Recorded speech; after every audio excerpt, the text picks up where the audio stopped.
I have tried this like 5 or 6 times to try to get it to work, and I'm really struggling with it. If it doesn't work this time, then I'm just going to post the text to this and have you guys take notes from it. It's a short presentation, not a very long one, so it shouldn't take you that long to read through it.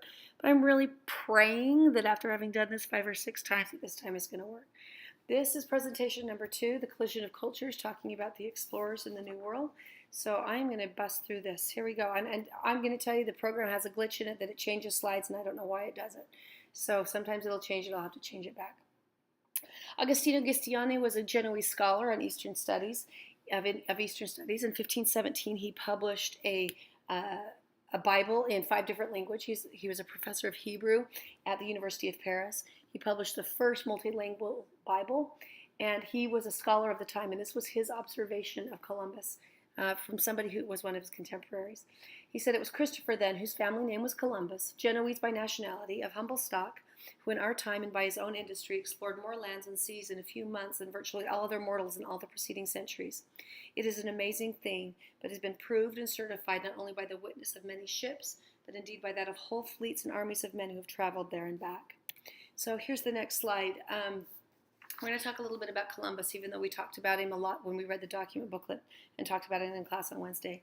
Christopher Columbus was an Italian who was educated in seamanship in Portugal. He persuaded King Ferdinand and Queen Isabella of Spain to finance a trip across the Atlantic Ocean to search for a westward passage to Asia. This is just a general background of some of the facts and the events of the four voyages that he took across the Atlantic. Columbus sailed for his first trip with 3 ships and landed in the Bahamas in October of 1492. He was convinced that he had landed at an island off the coast of Asia. However, he had landed in the Caribbean. He set up a small village and he left some sailors there, and he returned back to Spain. A year later, he came back to the Americas, and then in 1498, he brought his 3rd voyage across the Atlantic. And his 4th voyage in 1502 ended up being shipwrecked for a while. There was a mutiny. They left him there. That's why he wrote that 4th document back to the King of Spain, saying how miserable he was, how he needed somebody to rescue him. All in all, for the 4 voyages that he took across the Atlantic, he only lost 9 ships, which sounds like a lot to us, but it actually isn't. And for the time, that was pretty good odds. Amerigo Vespucci took a voyage to the Americas in 1499. His primary job was a cartographer. He wanted to map out all of the New World. He would put his name on the bottom of his maps, and that is how we got the name for Americas from Amerigo Vespucci, the cartographer. In addition to land discoveries, the explorers found the old and new worlds had different ecological systems and developments. This was called the Great Biological Exchange, or as we'll talk about it in class, the Columbian Exchange. The 2 continents were very dissimilar in the manner of plants, animals, devices, and diseases that they had. After Columbus's trips to the Americas, future voyages would begin a culture exchange between the old and the new worlds. New animals brought back to Europe included the flying squirrel, the iguana, catfish, armadillos, and thank you, Americas, for the rattlesnake. Animals that were brought to America from Europe were mostly domesticated animals: horses, cattle, pigs, sheep, goats, that kind of thing, so that people could set up settlement and live here. New plants that were brought to Europe included corn, peanuts, peppers, pumpkins, and potatoes. Remember that when we talk about the Irish potato blight in the 1830s and the immigration of the Irish to America. Plants that were brought to the New World are brought from the New World back to Europe included coffee, olives, wheat, and rice. That's what was brought back to that was what was brought to America from Europe. Europeans gave us coffee, we gave them potatoes. Is that a fair exchange? I don't know. New devices to technology in Europe was way advanced compared to the New World. So the Europeans brought over canoes, so snowshoes, hammocks, and things that were brought to the Old World from the Americas included tobacco and several medicinal plants that were used to make medicine and drugs to heal disease. Disease played a big role in what was going on with this Columbian exchange. Diseases that were brought from Europe to the Americas included smallpox, bubonic plague, malaria, and yellow fever, very deadly diseases that at the time had no treatment. However, we did share one disease back to Europe, and that disease was syphilis. The transmission of these diseases to the natives in America killed more Native Americans than did any other event, more than any war, more than slavery, more than anything else. So this picture is a primary document, is a copy of a drawing that a sailor did when he came to the New World, and he wanted to show people back in Europe what tortoises and turtles look like here in the Americas. Conquering new lands was an ancient European tradition, and it was sponsored by nation states. This conquering had been going on for decades and centuries. And when we got an entire new continent to explore, it developed a new profession of explorer. John Cabot would discover a newfound land in 1497, which was a precursor to Newfoundland and Canada, and that settlement gave his sponsor, King Henry VII of England, claim to all of North America. Excuse me. It didn't really settle all of the disputes on who had rights to what territory for a long time, but thanks to the Treaty of Tordesillas in 1494 that we talked about in class, and the Intercantera, which gave papal dispensation for the Spanish to settle the New World, Spain was granted rights to the New World along with Portugal. These two nations were best posed for water exploration at the time. Spain wasted no time in establishing itself in the New World, and within a generation had inserted itself firmly into the civilizations there. This was easily done because Spain had an upper hand in the clash of cultures. Spain held significant technological advancements over the Indian tribes in Mexico, such as iron, sail-powered ships, cannons, domesticated horses, and of course guns.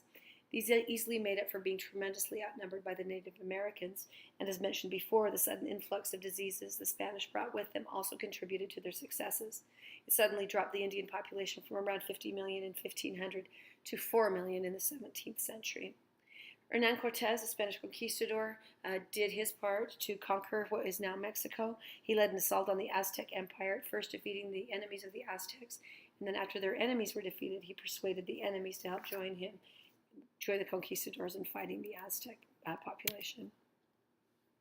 The New World was under Spanish rule for a long period of time, except for Brazil, which was under Portuguese rule. The Spanish organized a colony at Santo Domingo, which is now the Dominican Republic, and it became the capital of the West Indies. By the 16th century, Spain's settlement of the New World stretched from South America to the southern portion of North America. In order to maintain these civilizations, the encomienda system was established. We're going to talk about this a little bit more in class. But basically what it was is it was a system of rewarding faithful officers with land grants and the control of neighboring villages and Indian tribes. By doing so, Spain hoped to be able to better cultivate their resources while also establishing a support system for their missions. By this same time in the West Indies, the Native American population had been virtually wiped out by disease, and it was necessary to import African slaves who had already been exposed to diseases in the Old World to take their place. In addition, the reason it was easier for Africans to establish themselves in the Americas was because they were taken from their home country and brought somewhere completely new.